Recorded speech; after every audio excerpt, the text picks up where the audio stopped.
Okay, now constituency test and ambiguity. We are going to introduce a formal test to decide what goes together, what is inside a constituent. So, for example, if we want to figure out the constituency, the structure inside this sentence, many professors eat at a really fancy restaurant. We have several tests, several experiments that we can use to decide the inside structure. So if something is able to stand alone, then it means that it is a constituent. So, for example, we are trying to decide whether to show this VP is a constituent. So we can say, what do many professors do? Then you answer this: eat at a really fancy restaurant. So this string, this can stand alone, so it must be a single constituent. And in this case, it's a VP, right? So this is the first test. Another test is substitution. If something can be substituted by a pronominal pronoun form, then the whole thing would be a constituent. So, for example, we can replace many professors with they, right? So many professors would be a constituent, and this would be an MP, right? And also, at the really fancy restaurant, we can replace this with there. So a layer is replacing at a really fancy restaurant. So we can say they eat there, meaning many professors eat at a really fancy restaurant. So layer shows that at the really fancy restaurant is another constituent. In this case, this is a PP, right? And another test that we can use is to move elements. If something can be moved together, then it means that they are a constituent. So we can move the whole PP to the front of the sentence, right? At a really fancy restaurant, many professors eat, right? We can try just move fancy restaurant, and then we have a unacceptable sentence, right? If we try to move fancy restaurant to the beginning of the sentence, then we have a unacceptable sentence. Then it means that fancy restaurant is not a constituent. Okay. Okay, the structure for the sentence would be like this. So we have MP, we have VP, and we have PP. Okay. Now I want to talk about ambiguity. So ambiguity means that a single sentence with multiple interpretations. And there are several types of ambiguity. Lexical ambiguity is one of the most common one. This is easy just simply because of a word with multiple meanings.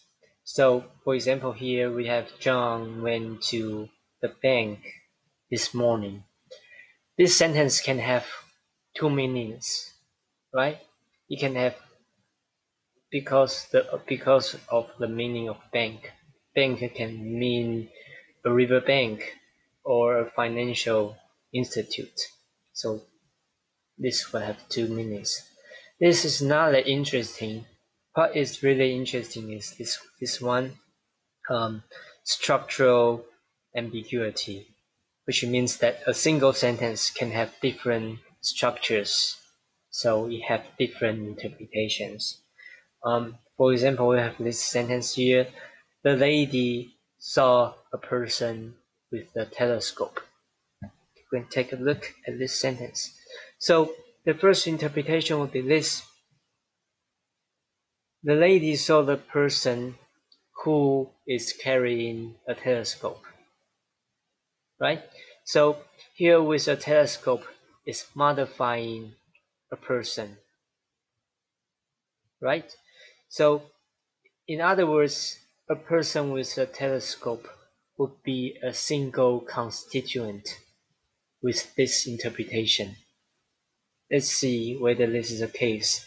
So it means that if it is a single constituent, then we can use the constituency test. So we can use the replacement. Okay, the lady is a constituent. We can use she to replace that. And what's critical here is the person carrying a person with a telescope. We are trying to show that the whole string, a person with a telescope, is a single constituent. Then we can use him to replace the person, a person with a telescope, right? So here, the lady saw the person with a telescope. We can use him to represent the whole string here. And this also shows that with a telescope must be adjacent to a person because it's modifying a person. So if we move with a telescope away from a person, then we have a unacceptable string. Okay. On the other hand, we have another interpretation, which means that by using a telescope, the lady saw the person. Right? Here, with a telescope, it's modifying the verb saw. Okay. So it means that a person with a telescope is not a constituent with this interpretation, right? So if we group a person with a telescope together, then we will have unacceptable sentences. And this is the case. For example, if we use him to replace the person with the telescope, then this is not true. The lady saw him. We cannot get this interpretation. By using a telescope, the lady saw the person, right? And we can use the one to replace the whole string as well. And with telescope, it's not a constituent with the person, so we can move the preposition phrase away. With the telescope, the lady saw the person. So under this interpretation, this movement is possible. So the structure will be like this. With the telescope, it's not a constituent with the person. On the other hand, with the telescope, this PP is modifying saw. Okay.